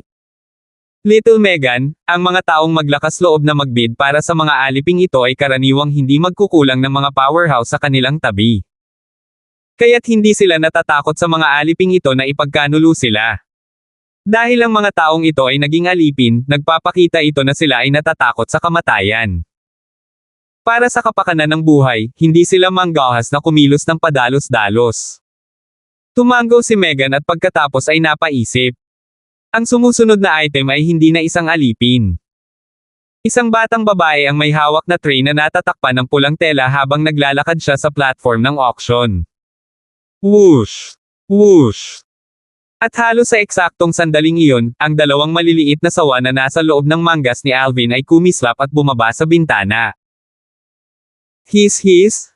Ang Little Black at Little White ay nag-flick ng kanilang mga dila, at ang matalas nilang mga mata ay nakatitig sa tray na natatakpan ng pulang tela, na parang may napansin sila. 249.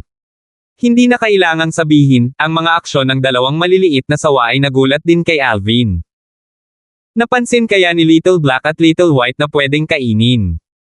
Ang boses ni Megan ay biglang tumunog at napuno ng pagtataka. Malamang. Inaprubahan ni Alvin ang sinabi ni Megan dahil ang dalawang maliliit na sawa na ito ay mga matako. Gayunpaman, medyo na-curious siya kung ano ba talaga ang magiging sanhi ng pagkasabik ng dalawang maliliit na ito. His. Tila naiintindihan ng dalawang maliliit na sawa ang pag-uusap ni na Alvin at Megan, at lumingon sila sa kanilang mga ulo at mabangis na pamitik ang kanilang mga dila na para bang ipinapahayag nila ang kanilang kawalang kasiyahan. Young Master, Sister Megan, huwag mo nang pag-usapan ang Little Black at Little White. Tingnan mo, pareho silang galit. Bahagyang hinaplos ni Kelly ang maliliit na ulo ng dalawang maliliit na sawa, at ang dalawang munting lalaki ay magiliw na hinaplos si Kelly, pagkatapos ay ibinaling nila ang kanilang mga ulo upang ipagpatuloy ang pagtitig sa tray na natatakpan ng pulang tela. Umiling si Alvin at ngumiti, ang kanyang tingin ay bumalik sa platform ng auction. At sa sandaling ito, ang matanda sa platform ng auction ay itinaas ang pulang tela. Malabo na makikita na sa loob ng isang espesyal na maliit na hola ay isang mabangis na hayop na may malungkot na aura.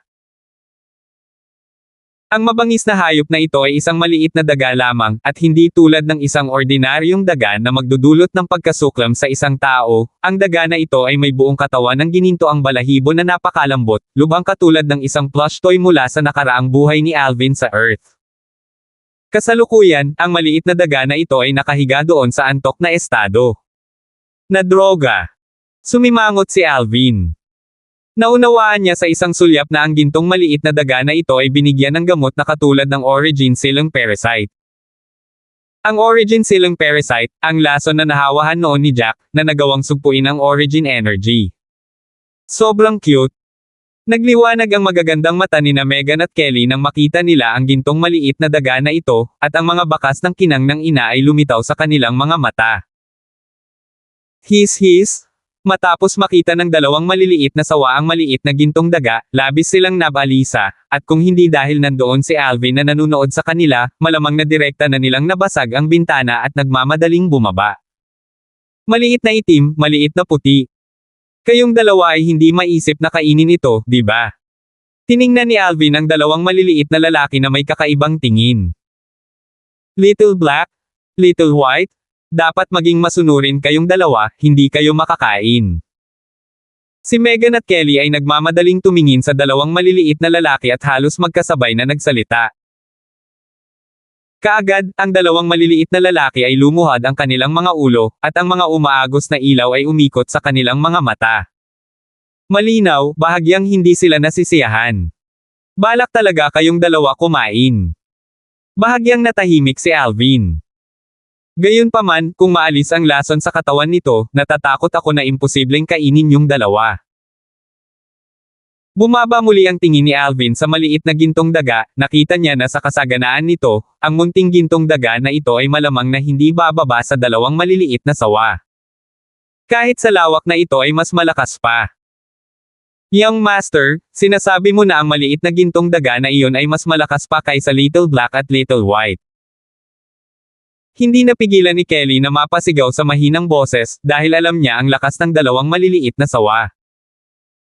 Ang cute na maliit na gintong mouse na iyon na mukhang hindi nakakapinsala ay mas malakas kaysa sa kanila. Si Megan ay natulala at may mukha na puno ng hindi paniniwala. Scoundrel, nagkamali ka ba? His. Mukhang naintindihan ng dalawang maliliit na sawa ang sinabi ni Alvin, at muli silang tumingin kay Alvin. Nang makita nila si Alvin na binalik ng tingin ang mga ito, agad silang humina at nayuko ang kanilang mga ulo sa panlulumo. Kayong dalawang maliliit na tao, huwag kayong hindi kumbinsido. Ngumiti si Alvin. Young Master, pwede bang bumili? Tumingin si Kelly sa maliit na gintong daga, at ang kanyang pares ng magagandang mata ay kumikislap na may kinang sa ina. Oo, scoundrel. Ang maliit na gintong mouse na ito ay masyadong maganda, sabi din ni Megan. Umiling si Alvin at ngumiti. Dahil pareho kayong nagustuhan, saka ako bibili. Kung hindi ako nagkakamali, malamang na gold fur mouse ang maliit na gintong daga na ito. Gold fur mouse. Walang malaking reaksyon si Kelly. Gayunpaman, bahagyang naantig si Megan. Gold fur mouse. Ang daga na kilala bilang ang pinakamalakas na hari ng mabangis na hayop sa ibaba ng isang demonyong hayop. Ang pinakamalakas na uri ng daga na mabangis na hayop. Oo. Tumango si Alvin. Ayon sa mga katangian nito, mayroong 70% at mas mataas ang posibilidad na ito ay isang gold fur mouse.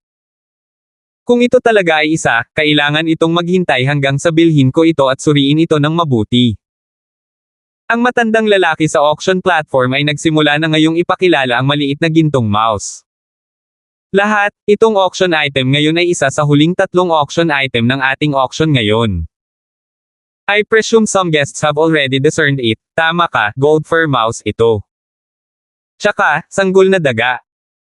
Normally speaking, ang isang gold fur mouse na sanggol ay magkakaroon ng lakas sa nascent soul stage. Ngunit ang sanggol na mouse na ito ay may lakas sa ika-7 antas ng nascent soul stage. Ang bulwagan ay naging ganap na kaguluhan nang matapos magsalita ang matanda. Infant gold fur mouse, ika-7 antas ng nascent soul stage. Sa ganitong paraan, kapag ang sanggol na mouse na ito ay nagmature na, ito ay malamang na mag-transform sa isang pag-iral sa half-step void stage. Hindi lamang ang half-step void stage. Ang isang gold fur mouse na may lakas sa ika-7 antas ng nascent soul stage sa panahon ng kamusmusen ay maaaring ituring na espesyal sa mga gold fur mouse, at ang likas na talento nito ay magiging namumukod tangi. Kahit na sa lawak na ito ay posibleng mag-transform sa isang demonyong hayop. Demon beast. That's an existence at the void stage and above. Excited ang lahat. Ang pagbili nitong sanggol na gold fur mouse ay maihahambing sa pagbili ng isang pag-iral na may potensyal na mag-transform sa isang demonyong hayop. Ang isang demonyong hayop ay maihahambing sa isang void stage powerhouse. Humph! Don't get happy too early, sikat ang gold fur mouse sa pagiging mabangis. Sa tingin ba ninyo lahat kayo ay makokontrol? Sa sandaling ito, isang tinig ng panunuya ang narinig mula sa sulok ng bulwagan. Agad na tumahimik ang hiyawan sa bulwagan. Oo, ang isang hari ng mabangis na hayop tulad ng gold fur mouse ay hindi kusang loob na maging basalyo ng isang tao. Kung wala kang mabigat na lakas, huwag umasa na kontrolin ang gold fur mouse. Lahat, itong gold fur mouse ay nilagyan ng gamot ng origin sealing liquid, kaya ang lakas na lang sa ika-9 na antas ng body tempering stage ang natitira. Kapag nabili na ito ng bisita, ipapadala ito ng ating Mayor Clan Auction House kasama ng antidote, dahan-daw ang sabi ng matanda.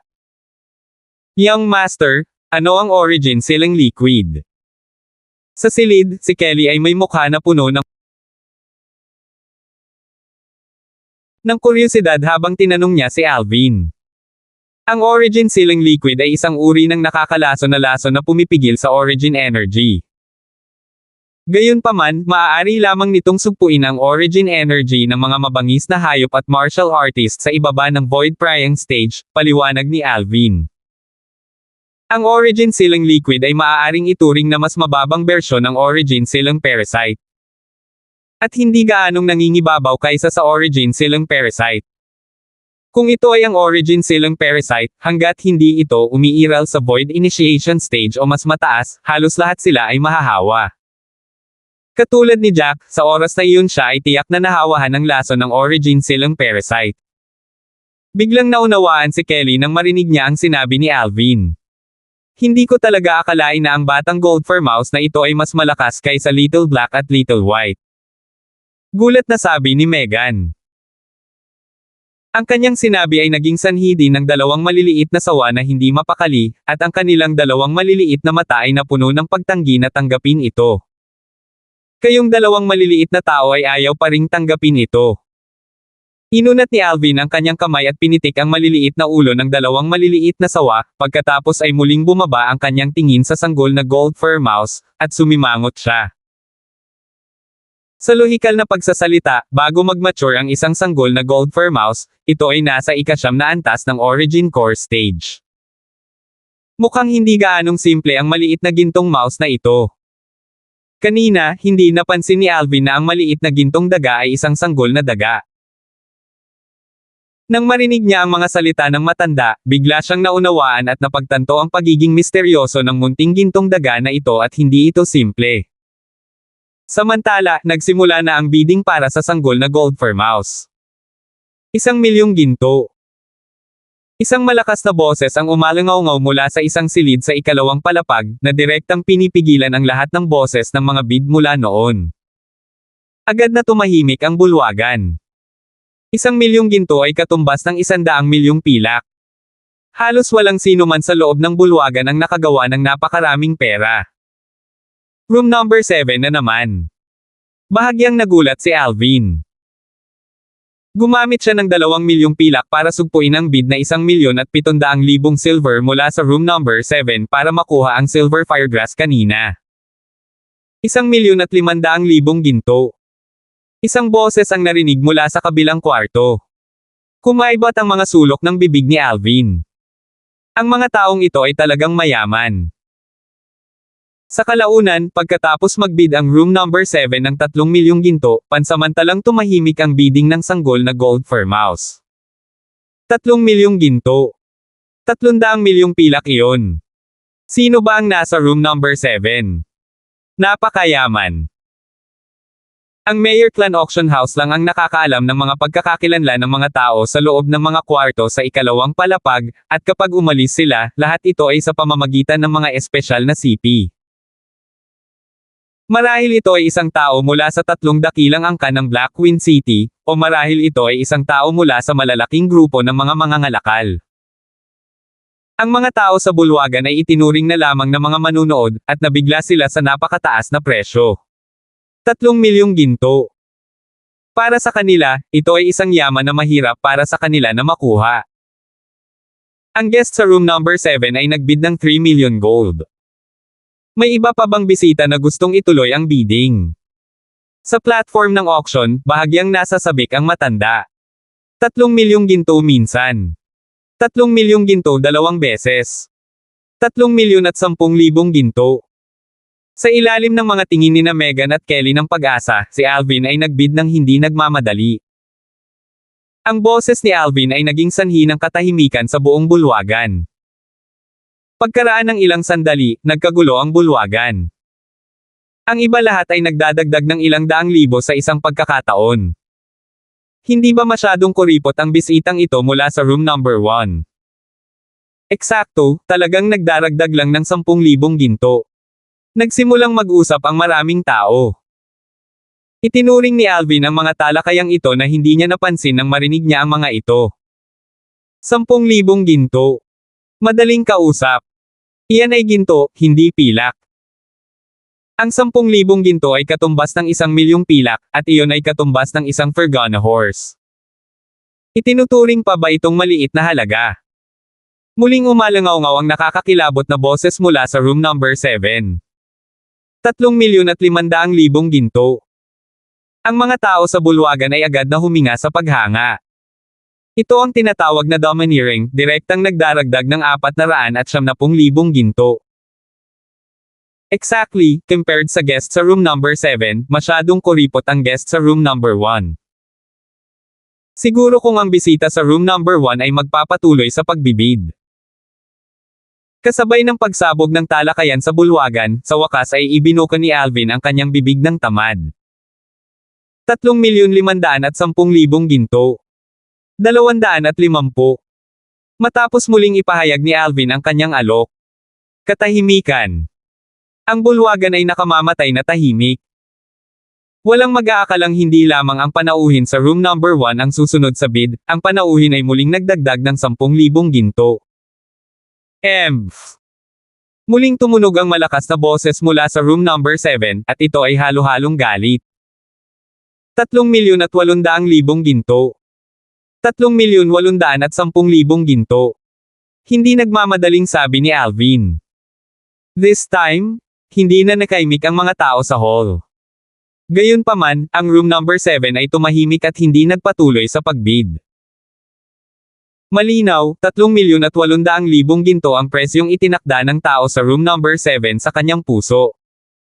Nagtaas ng boses ang matandang nasa auction platform.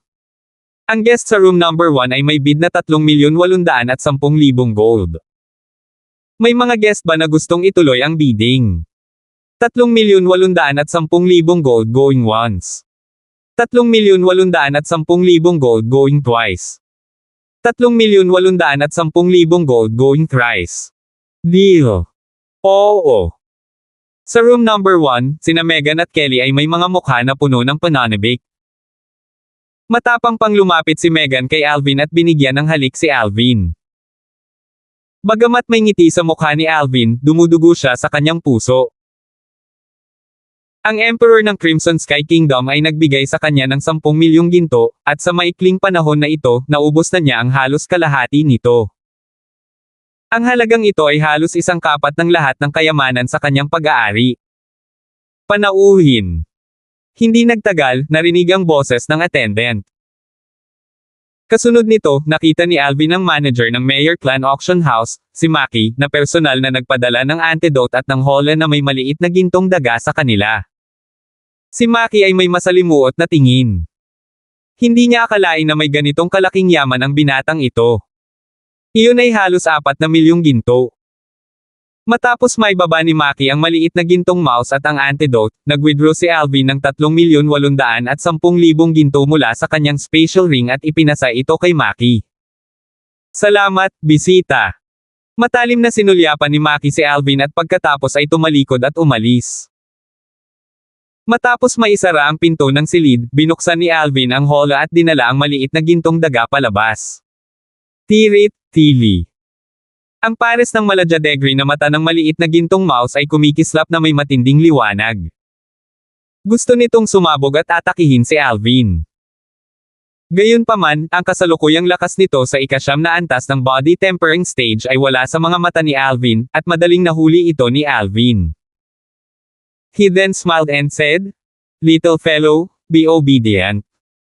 Otherwise, I'll let them eat you." Inilagay ni Alvin ang maliit na gintong daga sa mesa, pagkatapos ay sinulyapan niya ang dalawang maliliit na sawa. Whoosh! Whoosh! Ang dalawang maliliit na sawa ay kumislap at bumaba sa tabi ng maliit na gintong daga. Ang kanilang mga mata ay titig na titig sa maliit na gintong daga na para bang nakatagpo sila ng isang likas na kaaway, at walang tigil silang naglilipat-lipat ng kanilang mga dila. Hits hiss. Squeak squeak. Ang maliit na gintong daga ay hindi nadahado nang humarap sa dalawang maliliit na sawa, at ito ay nanlilisik gamit ang kanyang jade green na mga mata upang i-cross ang mga mata sa dalawang maliliit na sawa. Jade green na mga mata. Biglang napagtanto ni Alvin na ang maliit na gintong daga ay talagang hindi isang gold fur mouse.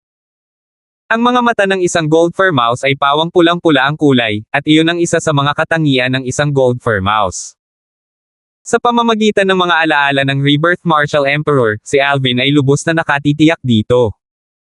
Baka pati ang mga miyembro ng Mayor Clan Auction House ay nagkamali. Mga berdeng mata, gintong balahibo. Hinanap ni Alvin ang mga alaala ng Rebirth Martial Emperor, at siya ay lubusang bumagsak sa isang estado ng kawalan ng pag-iisip. Pagkaraan ng maikling sandali, sa wakas ay napansin niya na ang maliit na gintong daga ay eksaktong kapareho ng isang uri ng daga na alam ng Rebirth Martial Emperor. Ang uri ng daga ay isang demonyong hayop. Hayop. Bukod dito, ito ay isang mabigat na demonyong hayop na nagtataglay ng dugo ng isang Demon Emperor.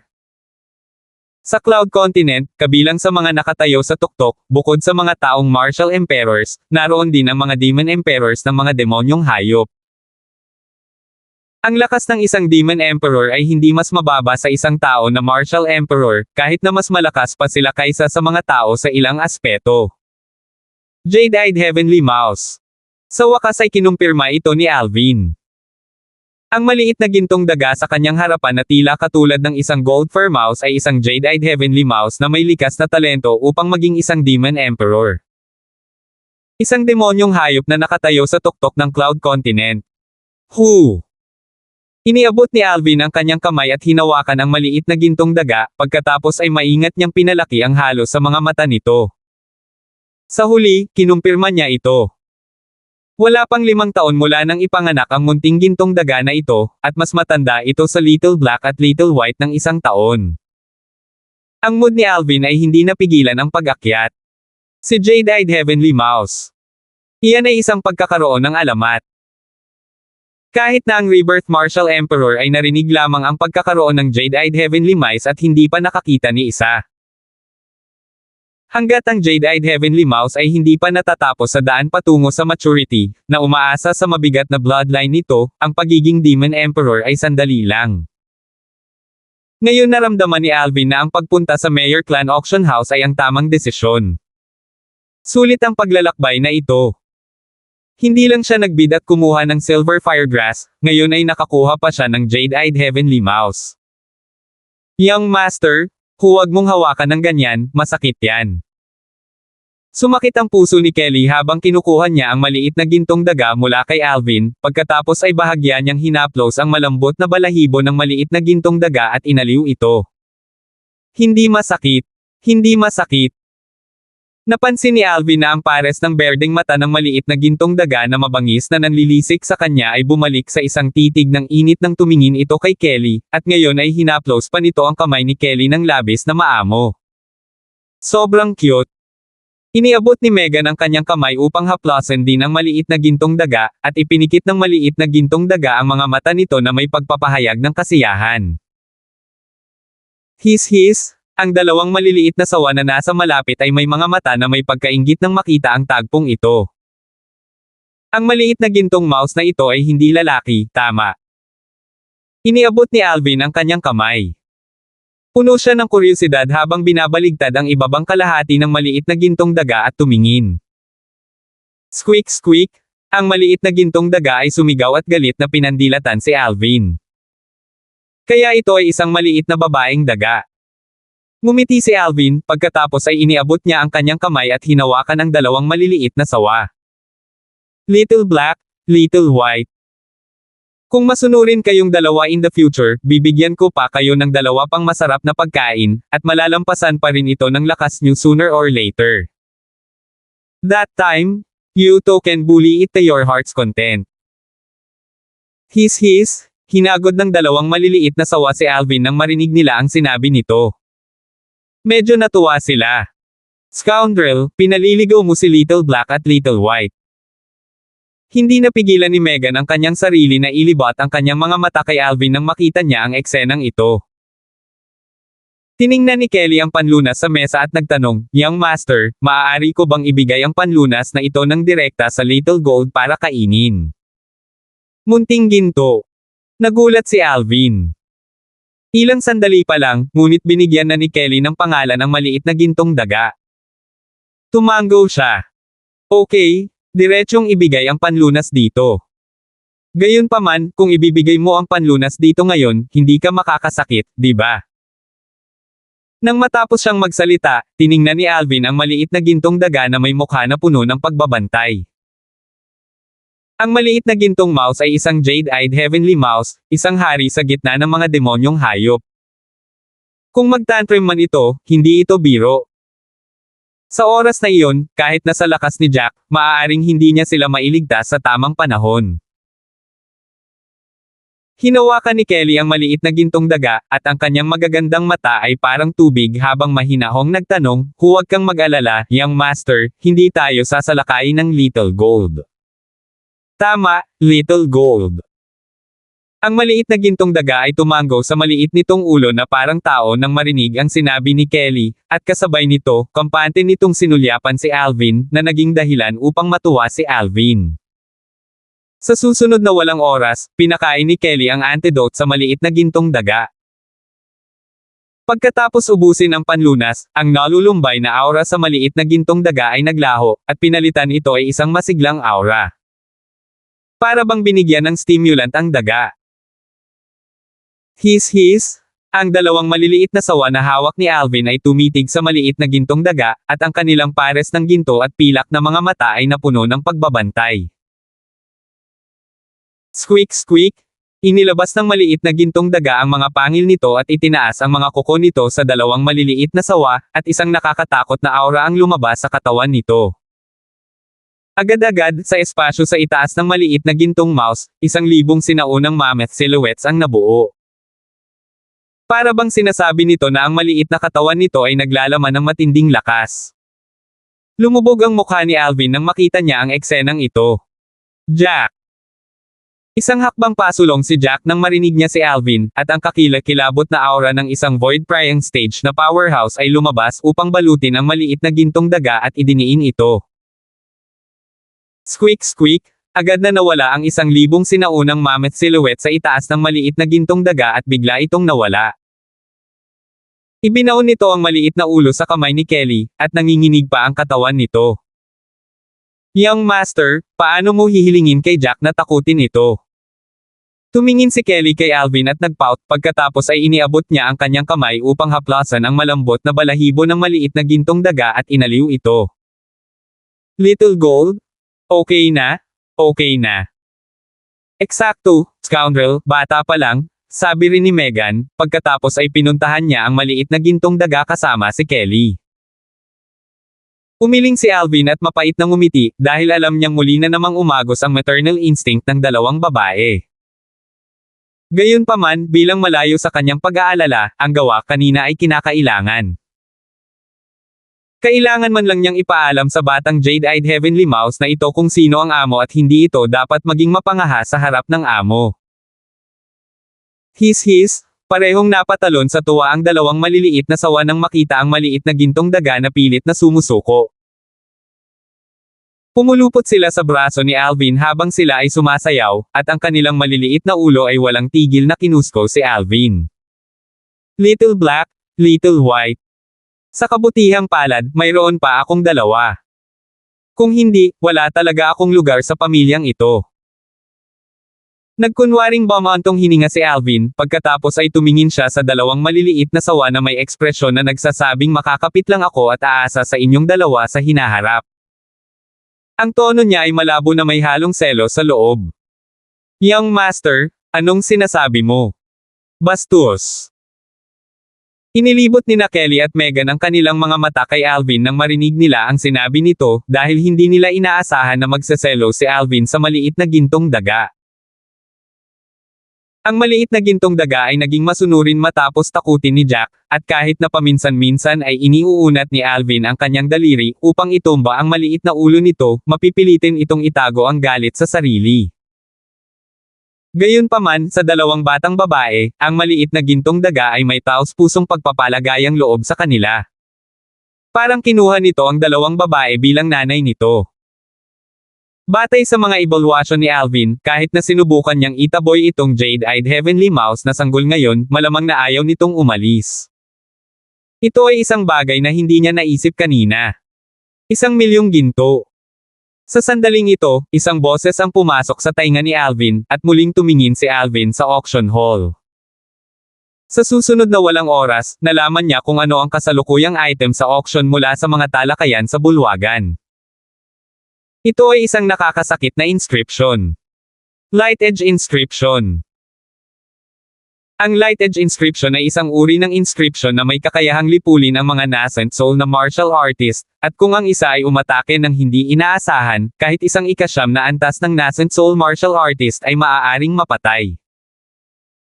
Ang Light Edge Inscriptions na ito ay mas mababa sa lakas kumpara sa Bone Corrosion Inscription na pinino ni Alvin. Gayunpaman, sa labas, ito ay isang napakahalagang pag-iral. Salamat po at sinamahan ninyo ako. Ingat lagi mga master.